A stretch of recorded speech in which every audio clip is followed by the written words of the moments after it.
किसी भी प्रकार की तकलीफ हो जाए, पर आप अपने धर्म और अपने मार्ग से नहीं डरना चाहिए। जो आजकल बच्चे जो है जेनजी हो रहे हैं, मोबाइल की तरफ बढ़ रहे हैं। बड़ा अच्छा आपने प्रश्न किया है।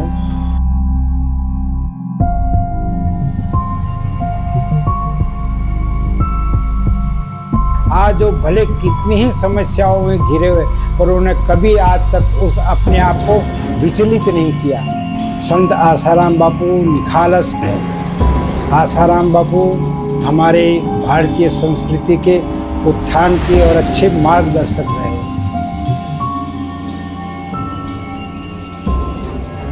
महाराज जी का जैसा नाम यथा नाम तथा गुण। आसाराम बापू सारे हमारे हिंदू समाज की उनके ऊपर बड़ी आशा और उनके साथ विश्वास बंधा हुआ है। जो उन्होंने सनातन हिंदू धर्म के लिए कार्य किया, मुझे नहीं लगता है कि आज तक किसी ने किया हो। संत आसाराम बापू निखालस है। आसाराम बापू हमारे भारतीय संस्कृति के उत्थान के और अच्छे मार्गदर्शक रहे।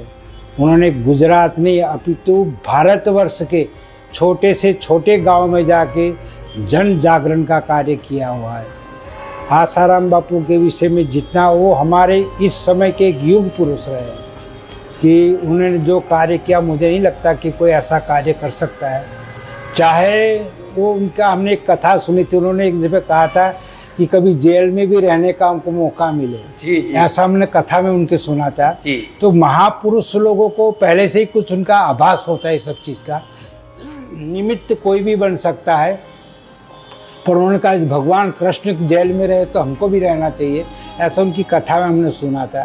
तो ये एक कोई बनता है कुछ न कुछ आदमी को कि कोई न कोई ऐसी प्रतिक्रिया होती जिसके कारण ये सब जीवन में आता है। पर महापुरुष किसी भी चीज़ से वो अपने को बोध देते हैं कि जीवन में कोई भी समस्या आ जाए, किसी भी प्रकार की तकलीफ हो जाए, पर आप अपने धर्म और अपने मार्ग से नहीं डरना चाहिए। ये उनका उद्देश्य है। आज जो भले कितनी ही समस्याओं में घिरे हुए, पर उन्होंने कभी आज तक उस अपने आप को विचलित नहीं किया। तो यही संत की महानता है। तो संत आसाराम बापू जी हमारे समाज के एक उज्जवल, जैसे चंद्रमा के समान श्वेत, ऐसा उनका जीवन निर्मल जीवन है और सूर्य के समान उनका ज्ञान प्रकाशित चारों तरफ हो रहा है। और हम लोग तो भगवान से प्रार्थना करते हैं ऐसे महापुरुष लोग युग में कभी कभी होते हैं और उनकी कीर्ति खूब बढ़े और हमारे समाज का वो कल्याण करते रहे, कहीं भी हो। पर उनका मार्ग हमेशा एक ही रहता है कि धर्मो रक्षति रक्षिता, कि धर्म की आप रक्षा करोगे तो धर्म आपकी रक्षा करेगा। ऐसा उनका उद्देश्य, ऐसा उनके मानस मात्र की सेवा करने की भावना। गांव गांव में जाकर उन्होंने सब जमात को हमारे जगाया है और हिंदू मार्ग में उनको लगाया है, सनातन मार्ग से जोड़ा है उन्होंने लोगों की। चाहे वो खाने की समस्या हो, आरोग्य की समस्या हो, किसी भी प्रकार का किसी को सहायता हो तो बापू ने किया है। और आज भी उनके जुड़े हुए अनन्य भक्त जो लोग हैं, जो उनको समर्पित है, वो लोग आज भी सारा कार्य कर रहे हैं। ये बहुत बड़ी उपलब्धि है हमारे सनातन धर्म में। अस्तु ज़्यादा मैं कुछ कहता नहीं। सूर्य को दीपक नहीं बताया जाता है, सब लोगों को विदित है, कौन नहीं जानता उनको। इतना ही कह के मैं बापू के चरणों में प्रणाम करता हूँ। उनके भक्त लोग बड़ी तपस्या कर रहे थे कि बापूजी आए, तो ऐसे भक्तों के लिए क्या संदेश देंगे? जो है जरा कुछ भक्तों के लिए भी संदेश दे दीजिए। भगवान कृष्ण कहते हैं अहम भक्ता पराधीना, कि मैं भक्त के अधीन हूँ, ऐसे भगवान कहते हैं। तो वैसे ही गुरुजन भी भक्त के अधीन होते हैं। तो भक्तों का और भगवान का कोई अलग भाव नहीं होता, दोनों एक ही है ना। भक्त की अनन्य भक्ति ही भगवान को, उसको भगवान बना देती है, उसको उसमें एकीकरण का अद्वैत में ले जाती है। वैसे ही सारे भक्त समुदाय की अपने भक्त अपने गुरुजन के लिए जो उनकी भावना है, और उसी भावना को भगवान ने सुना है। बड़ी प्रसन्नता की बात है, उनके आने से एक नई सुगंध, नई सुवास समाज में फैलेगी। लोग बड़े हर्षित थे इस बात को जान के कि आज बापू हमारे समाज में, हमारे बीच में फिर से आए।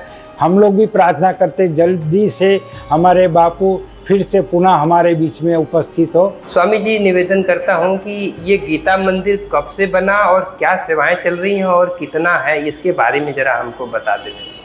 गीता मंदिर ये संस्था 1940 में स्थापित हुई। जी हमारे पूज्य दादा गुरु स्वामी विद्यानंद जी महाराज ने इसकी स्थापना किया। इनका उद्देश्य गीता का प्रचार प्रसार, समाज में सेवा, जन सेवा करने का।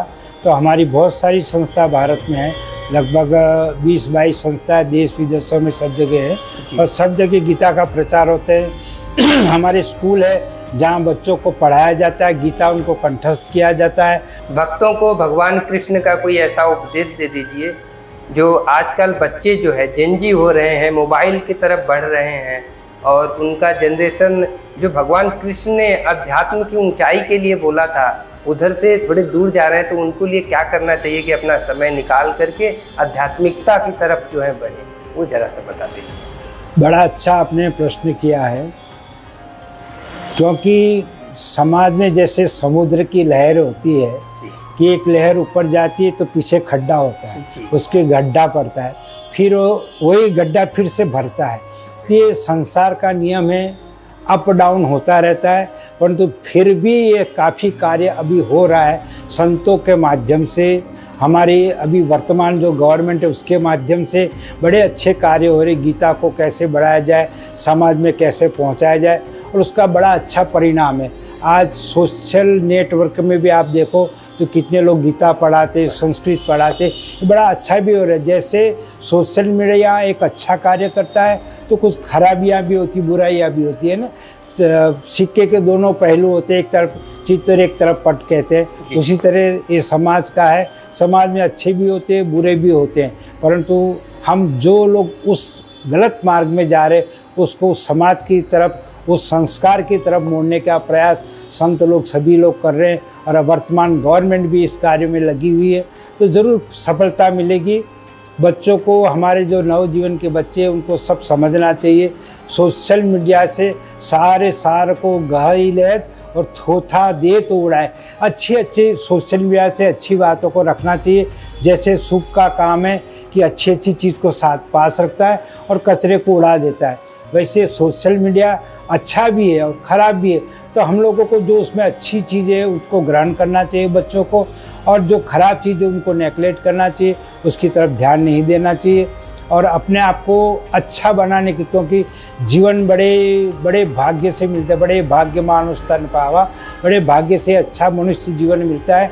तो ये कि यही जीवन है जो आदमी को उत्थान कराता है और पतन भी कराता है। तो हमारे को ऊर्ध्वगति को प्राप्त करना चाहिए।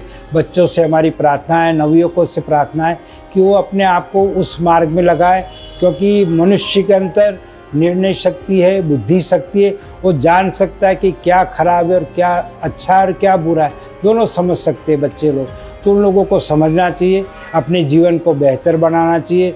गीता के माध्यम से, रामायण के माध्यम से, उपनिषद के माध्यम से उस चीज़ को देखना चाहिए तो और अपने जीवन को सुंदर बनाना चाहिए। हरि ओम।